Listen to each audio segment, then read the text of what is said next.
Good morning, good evening, good afternoon, wherever it is that you are and wherever you may be. Thank you very much for giving us a part of your day. I am Brad Franklin, Digital Media Relations Manager here in Chesterfield. I'm very glad to tell you that Chesterfield Behind the Mic is on the air once again. Now, we are on the cusp of the playoffs are like not that far away. And so what we like to do, we obviously do a preseason show. We're going to come back and do a little mid-season sort of recap. We're probably a week past mid-season, but it's a in the season sort of thing. As always, Jim McConnell, creative content writer here in Chesterfield, is here to talk about all these types of things with me. Jim, welcome back to the podcast, sir. Thank you, Brad. Glad to be here, and it seems like we get through these seasons faster and faster. Yeah, there's a weird time continuum situation happening for sure. All right, so as we in the preseason, we talked about the idea of the theme of uncertainty and change, right? And what I find really interesting is that at 6-0, Matoka has been the one that has just been cruising right along, right? And by far the class of the 10 Chesterfield schools. At this point, Bird's at 5-1, Midlow's at 5-1. We've got 3-3 teams in Manchester, Monacan, and Dale, and then Meadowbrook is still sort of on the outside of that at 3-4. Some tough games for them to finish the season. Before we dive into sort of kind of a revisiting, if you will, of those themes, I do want to mention real quick that for folks who maybe listen to the podcast, but they don't have like a baseline background, the context for how high school football in Virginia works. Several years ago, VHSL, which is the Virginia High School League, the governing body, if you will, of all sports in the high school level in the Commonwealth, rejiggered a little bit, right? Redid the way that all of the schools sort of stack up. So in the old days, there was single A, double A, triple A, and you had divisions and such in there. Now you have what amounts to different classes. So you got class 6, 5, 4, 3, 2, 1. And within those classes, you have different regions that sort of make up the portions of those groups. And so, for example, class 5 is basically 1,500 kids. Class 4 is in that 1,200 range. Class 3 is in that 900, 950. Class 2 and class 1 are much smaller, at like 600 and like 400 or so. But basically, they go as you might expect. So, for example, in Chesterfield, of the schools, Manchester's in 6A, which is class 6 region A. Dale's in 6A. Monacan is in 4B because it's a much smaller school. So you're kind of on that sliding scale. This will matter a lot more as we go down in the playoffs because for right now, you're primarily playing teams at your level, but then you're exclusively playing teams at your level when you get to the postseason. So as we go forward, that's going to matter a lot more. Because, yeah, Matoka's at 6-0, Bird's at 5-1. They're both in 5C, so that matters, right? Manchester's at 3-3, but what happens with Matoka or Bird doesn't really matter as much for them because they're 5C schools, Manchester's 6A. So the divisions and all that fun stuff, it matters a lot more as you get closer to December. All right, let's revisit some themes here. Uncertainty and change was a note we hit really hard in the preseason, Jim. What are some of the things that you feel like have stuck about that as you've kind of looked at the bigger picture of the season so far? Well, I would say to start with, Matoka answered the one question they had to answer, which was find a quarterback. Yeah, how do you replace Ethan Minner? Right. They just took a kid who's going to Pitt, was a 1,000-yard receiver last year, and they said, hey, yeah, why don't you go ahead and throw the ball instead of catching it? And Bryce Yates, and that just It's funny how coaches are smart and they know their players, and guys on podcasts just sit here and go, they might not have a quarterback.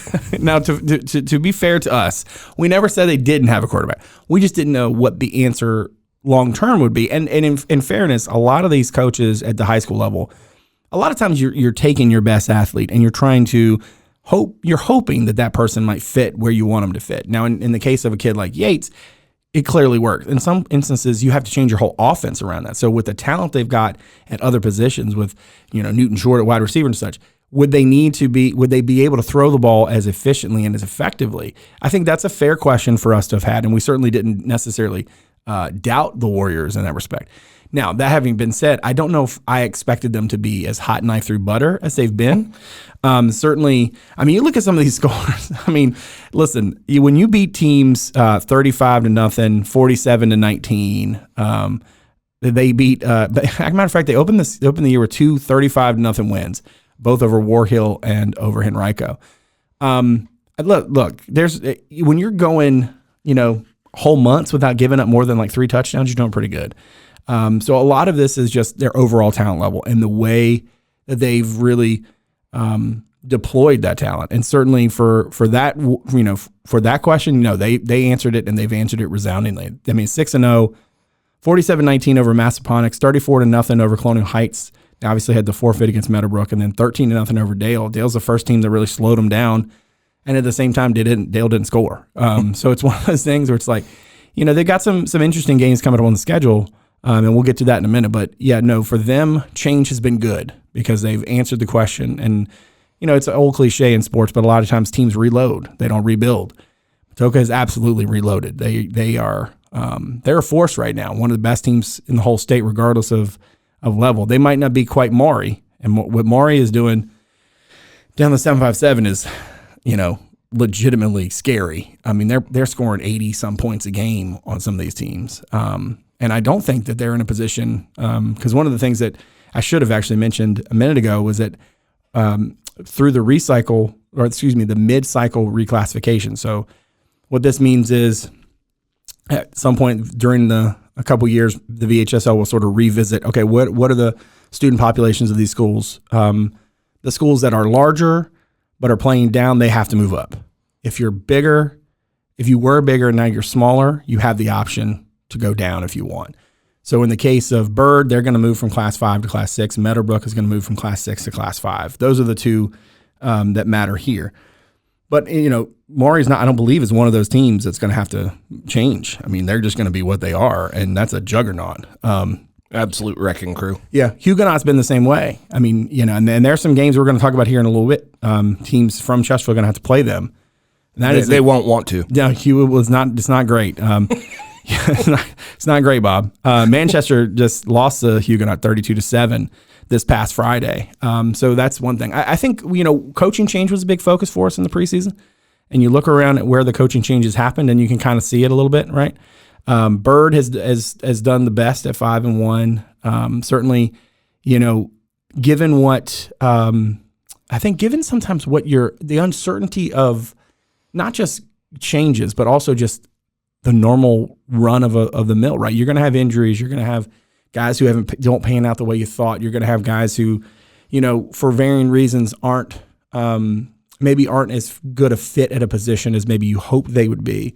That's why when you get to this point in the season, you're 6-0, you're 5-1, even if you're, some of the teams that are 3-3, you've had to fight through some adversity.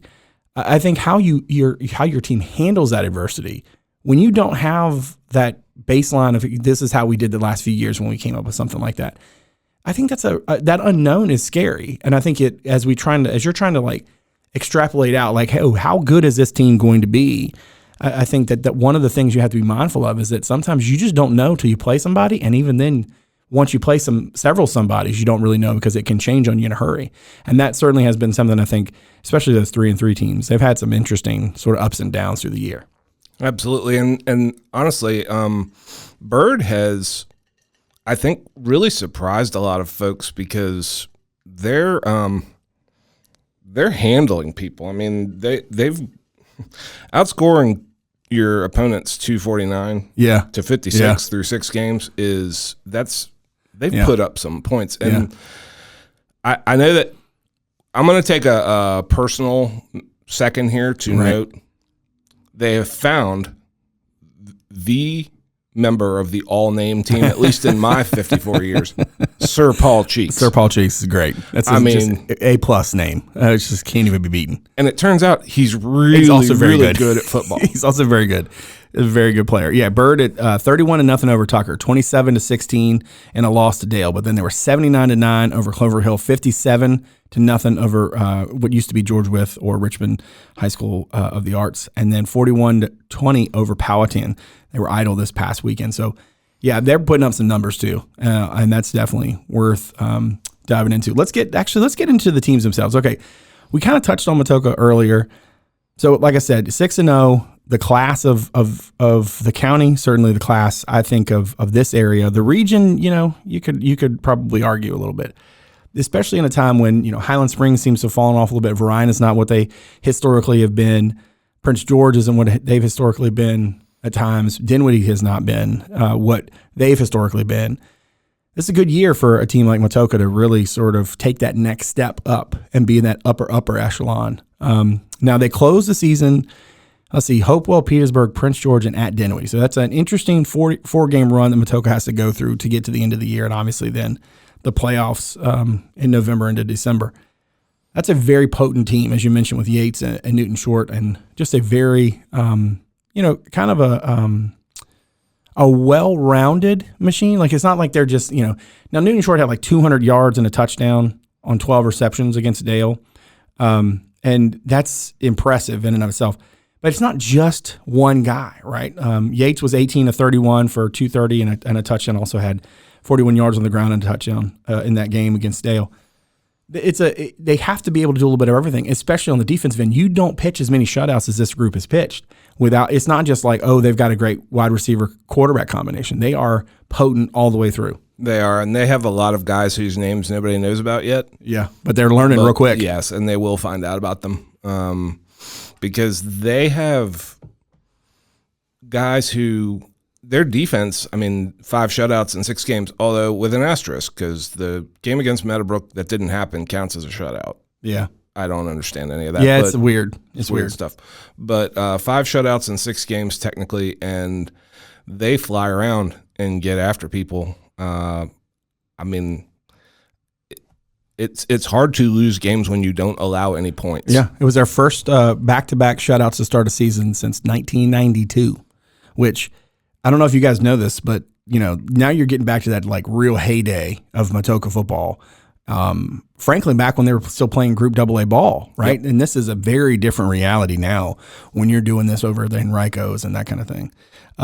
Clearly, Yates and Newton Short are just extremely talented. Caleb Williams, extremely talented. They've got a lot of talent at Matoka, and I would be shocked if they don't run the table. Looking at, that's no disrespect intended to Hopewell, Petersburg, PG, or Dinwiddie, but like Matoka right now is a giant. They are rolling right along, and it's going to be really fun to see sort of where this thing goes for them. And certainly they've got the kind of team that you're really excited to see where it all sort of unfolds.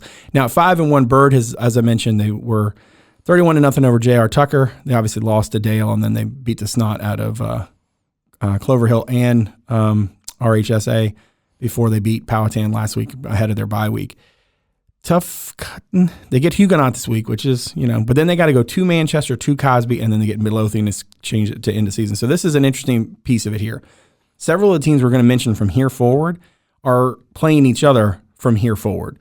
And so some of this, maybe they just all beat up on each other and that's basically just, a pile of dust, right? But one of these teams could absolutely emerge. For example, Bird goes and beats Huguenot at home. They get Huguenot at home, which is probably the best case scenario, coming off of a bye week. If you're gonna slay that dragon, this is probably the time to do it. But again, at Manchester, at Cosby, and Midlothian might be more important for them in the bigger scheme of things. What are your, other than kind of what we touched on already, what are some of your overall thoughts on Bird right now? I would love, if I was going to go to one, it would be Huguenot Bird. there is going to be some serious talent on display. So much talent. Yeah. It's going to be crazy. Huguenot 6-0. Haven't really even been. Yeah, they haven't. No, they barely sweat. Having back in the old days, and I'm not going to get too deep in it because when people on podcasts start telling stories about the old days, it's terrible. But like I remember what it was like to be third string on a team that was really good, and you finally get to play a little bit, and you're like, oh, this is fun, right? It will be interesting to see what happens when the first string guys have to really be pushed. Sometimes teams react, to that and they seize that challenge, and sometimes it's hard for them to kind of flip that switch when you haven't been used to being pressed. So Bird has a huge opportunity this week, but again, I think those games at Manchester, Cosby, and then to close the season with Midlothian, I think those 3 are huge for them. We'll know a lot, and I was thinking this about Midlothian too. Midlothian and Bird are both in 5C. Yeah, and I think we don't really know all we want to know about either one of them yet. No, I think we'll find out some stuff about both of those teams. Yeah, I would agree. They play each other, and they play some other really talented. Yeah. Yeah. So Midlothian at this point to to Jim's point, they're 5-1, and I don't want them. We kind of started talking about Matokenburg. I don't want to get lost in that because Midlothian so far they started the season with a tough loss in Monacan, and then responded with 5 wins in a row. They were 35-14 over Prince George. They were 31-6 over Cosby, 25-20 over Manchester, 45-0 over Clover Hill, and then 59-0 over RHSA. No disrespect intended to anybody else, but those last two, I mean, those are shutouts. What the results have told us so far, those 2 shutouts make sense. To be able to kind of turn the page from that season opening loss and then continue to move forward at 5-1. From here on, Midlothian's got Powhatan this week, and then they go to James River, which is also having a little bit of a tough season. Then they also get Huguenot home, and then they close at Byrd. So whereas Byrd gets Huguenot and then has to focus on what amounts to like the make or break games of their schedule, Midlothian sort of has to be, imagine to go from playing at James River to then getting Huguenot home. You can't overlook anybody, right? Because it's high school football. You only have but so much talent, even talented teams like these. But certainly those last 2 games with Huguenot and Byrd are just absolutely massive for them. And it certainly will be interesting to see sort of how things shake out. I mean, that first game of the season was, I can imagine come out of the gate, you lose. It's tough. It's a 1-score sort of situation, right? And to be able to put it back together, one of the benefits of it being early in the season is that you don't have as much mileage to deal with, right? There's not as much baggage from all the other games that maybe didn't go your way. So that, props to them for being able to sort of put it back together. The Kleski kid seems pretty talented. I think Gibson Gross has played well. I think, I think in that win over Prince George, I think he's only 3 catches in the game all went for touchdowns, which is just, that's talk about a night, right? Anyway, give me some general thoughts on Midlow. Well, my one main note on Midlow was sort of a historical thing, and, folks are going to have to indulge me for a moment because I'm a bit of a history nerd. Midlow's victory at Manchester was its first on the Lancers' home field since 1989. Wow, that's a nugget right there. 1989. I'm going to put it in perspective for some of you folks because, I've already said I'm old. That was my first year in college, 1989. Wow. Right. So I was just a young kid, 1989. Yeah. They are, I think, trying to extricate some ghosts. I'm not sure extricate is the proper word there, but they are trying to get rid of some ugly juju from the end of last season when they were on their course to the playoffs, and then they found their way out. Yeah. And what's interesting, you mentioned that Manchester game. So that thing is 19-6 at the half. Manchester comes back to lead 20-19 into the fourth quarter. And then Midlow's J.J. West returns a fumble 35 yards for a score. Talk about getting, changing your luck in a hurry. You know, it looks like it's going to go the way and then boom. Sometimes that's all a team needs to really kind of get itself back straight. And like I mentioned, you're going to get Huguenot at home, and then you got to go to Byrd. Those are 2 really tough games, important games. As much as the Huguenot piece, they're going to be where they are in the playoffs. But really, for me, it's that Byrd game. That's a make or break one for Midlow, especially considering sort of the situation that both of them face as they go forward. All right, so there are three 3-3 teams. Say that 3 times fast. We'll start with Manchester. 42-8 loss to Highland Springs to open the season before they were 40-27 over Powhatan, 25-20 in a loss to Midlow as previously discussed. They were 37-13 over James River, 33-16 over Monacan, and then this past weekend they lost 32-7 to Huguenot. So again, Huguenot is almost like its own thing. So if you think about it, in a lot of ways they're like 3-2. An interesting sort of way for them to end the season. They get Clover Hill, which obviously is having a rough year. Then they get Byrd, which is obviously in that same sort of push for the playoffs. Then they get Richmond City School of the Arts, formerly known as George Wythe, and then Cosby at the end of the year. So for Manchester, there's really no reason why they can't put together. If they're playoff material, 3 of these wins, they just feel like they're right there. There's a challenge though in making sure that you go get those wins, and I think that's the thing that is kind of facing them as they go forward. Yeah, and I would say that if you just sort of evaluate their resume right now, it's that they've beaten the teams they should beat, but they've pretty well gotten shellacked by the better teams on their schedule. I mean, it's no shame to lose to Highland Springs, but or this version of Huguenot, which, as we have established, is a juggernaut.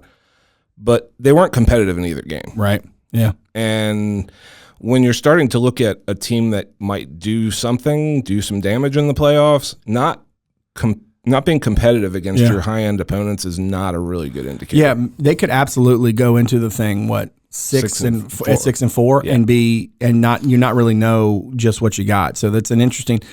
Really, what you're hoping to see is that even if they lose in that, it's close, and then the other games are decisive, and then you at least feel like you have a better sense of what's real and what's not. All right, Monacan at 3-3.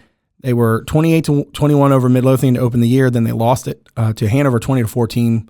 Then they lost to Bird 25-0 before putting it back together. 29-13 over Cosby, with a 33-16 loss to Manchester, and then a 35-16 win over Clover Hill. In terms of the point we were just making, right? When you're playing the good teams on your schedule and you struggle and then you beat the snot, or even just win comfortably over the teams that you're supposed to beat, that's kind of, I think, where Monacan is a little bit too. When you think about it, they're going to close with formerly George Wythe, Richmond School of the Arts. They're going to go to Powhatan, they get James River, and then they close at Huguenot, which, congratulations, this is what you've won. Same sort of situation, right? We'll see how it all shakes out. But from a record standpoint, we might not necessarily know if their record tells us but so much about who they actually are once the playoffs get here. Absolutely. And they go to Powhatan on October 25th, and I'm pretty sure, barring something weird, that game's going to decide whether or not they finish 6-4 and have a winning record. And I think they probably are going to make it in Region 4. I would think 4B, they're going to get in. They're going to get in even at 5-5. But there's something karmic, I think, about having a winning record. Yeah, absolutely. And it's so much of a just a mental, emotional, it's one thing to know, like, hey, we were pretty good even if our schedule didn't shake out that way. But when you can also say that, you had that winning record, I think that is a significant it's a significant thing around which to build, if that makes any sense. All right, let's close it out here. We'll start with Dale. Dale, of course, in 6A, they're 3-3. They were 52-8 over Cosby to open the year, and then 27-16 over Bird before they lost to Glen Allen 28-3. That Glen Allen team, regardless of losing their head coach to William Mary's staff, they're still really talented over there. So I believe they just took their first loss. Yeah, Glen Allen did. So they're good. Yeah, they're pretty strong. 35-6, Dale was over Prince George before they lost to Dinwiddie by a score, 21-14.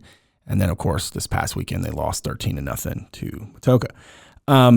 They close the year. Let's see. They go to Meadowbrook. They get Patrick Henry at home. They go to Hopewell, and then they get Petersburg at home.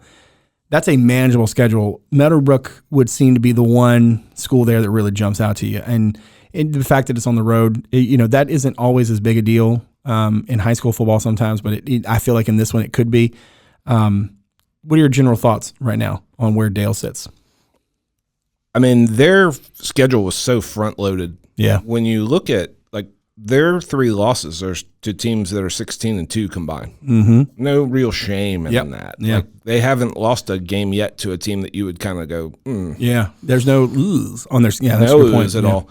They're having a hard time scoring. Yeah, that's right. The numbers are pretty low. But when you have a defense that holds Harry Dalton to 21 points, and Matoka with all the aforementioned weapons to 13 points, I got to believe you're feeling pretty good. Right. You can do one thing. Can you do enough of the other thing? And, can the offense do enough so that the defense isn't let down? And I think that, having watched enough football over the years, I feel like when teams are really good offensively but their defenses are meh, they can just outscore people, right? But when your defense is the one doing the heavy lifting and you just need can you give me like 13 points? Can you get me 17 points? Can I get 2 scores? Can I get 2.5? Can I get something? I think that weighs on a team, and that's totally anecdata, right? That merger between anecdotal and data, right? But it does feel like that teams that can outscore you, even if they can't defend worth much, that they have a much different mentality than the teams that defend really well but cannot figure out how to get to the ball in the end zone. So I think that's really their challenge as they go forward. Absolutely. And on the bright side, if I was Kevin Tucker, and not to say that I can channel his thoughts or anything because that would be weird, but I can imagine him saying to his guys, well, looking on the positive side of this, we don't really have to score a lot. Right, to be in games. Right. All we have to do is find a couple plays on offense, and we're right there. And when the weather starts getting kind of yeah, we'll see. Yep. Teams that can defend in the playoffs are not, and with tradition, are not ones you necessarily want to see on your bracket. Yep, absolutely. All right, Meadowbrook, obviously a tough situation there, having to forfeit a couple weeks ago to Matoka because of the unfortunate incident there that happened that week. But at 3-4, they opened the season with a win over Clover Hill. Then they lost 42-0 over Thomas Jefferson, which is another one of those teams that's sort of on the rise. They went 38-6 over Tucker before they lost to Deep Run 27-9. As we mentioned, Deep Run's not Deep Run. I got myself confused there. I was thinking of Glen Allen and Deep Run. I merged two different Henrico high schools in my head. Anyway, still, Deep Run over the years has had a lot of talent. So then Meadowbrook was 14-7 over Petersburg before the forfeit to Matoka. And then this past week, we're 40-20 losers to Prince George. Meadowbrook closes the season with Dale, at Hopewell, at Dinwiddie, and then they have an idle week. I'm not going to say that my expectation is that the playoffs are just a bridge too far, but that's a tough way to end the season, right? When you've already got one forfeit on your schedule. Now maybe they were going to lose. Maybe they lose that game to Matoka anyway, but you're going to get Dale, and then you go 2 road games at Hopewell and at Dinwiddie before you have an idle week, and then you sort of have to wait and see what happens. Overall, what are your general thoughts on Meadowbrook? I think it's pretty obvious. Like, you can look at when a new coach comes in. Billy Rudd came in last year, and there was a lot of uncertainty and dysfunction. Maybe that might be too strong a word, but maybe not. Well, sometimes it takes them a while to get things off the ground. He has stabilized what they're doing over there. You can see like a functional football team. They can pass the ball. They have players coming out for the team again, which is great. Yeah. And so they started out sort of like they did last year. They're winning. They're beating teams they can beat. Right. They're beating teams in their weight class and below, which is a great way to build a foundation. You have to start with beating the teams you can beat. Yeah. They weren't doing that for a long time. Right. Yeah. So that's great. Well, I can't help but feel like getting kind of boat raced by a kind of middling Prince George team suggests that what happened at the school that caused that forfeit has probably, understandably, caused a little bit of disruption in the minds of these kids. Yeah, I think that's totally fair. I think something that serious that happens, it's hard to expect that it wouldn't have some lasting implications. The one thing I do wish is that even if we had, let's assume that they still, Thomas Jefferson beats them 42-0, right? If they had played Matoka and we could have seen what that game looked like, we would know how much of an outlier that 42-0 really is, right? Because if Matoka beat them by 2 touchdowns instead of 7 touchdowns, right, that's a very different reality.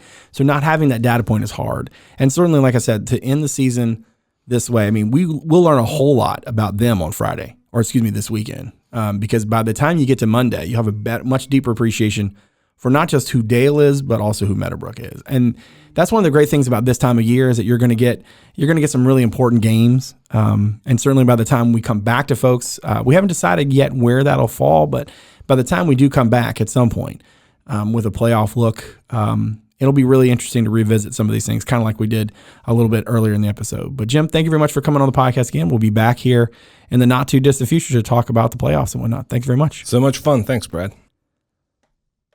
All right. Make sure you check us out on social media. On Twitter, it's at Chesterfield BA. And on Instagram, it's Chesterfield Virginia on Word. And on Facebook, you can check out our podcast page. Just search Chesterfield Behind the Mic. Now, make sure to follow or subscribe to the podcast on Apple Podcasts, Spotify, Google Podcasts, Overcast, or wherever it is that your programs are sold. And if you're so inclined to give us a rating or review, we greatly appreciate it. As always, a video version of our show is available on our YouTube channel, as well as on our website, Chesterfield.gov/podcast. That's also where you can submit feedback anytime, make some suggestions, or just reach out to us. You can watch the show on WCCT Thursday through Sunday at 7 on weekends at noon. That is Comcast Channel 98 and Verizon Channel 28. Lastly, Check out Chesterfield.gov/connect with us to find out a number of other ways to connect with Chesterfield County. My thanks to my director, Martin Stith, my executive producer, Teresa Bonifas, and all the good folks from Constituent Media Services for all they do. My thanks to you for joining us today. So, from all of us here in Chesterfield, thanks again for making us a part of your day. We'll see you again real soon. Take good care.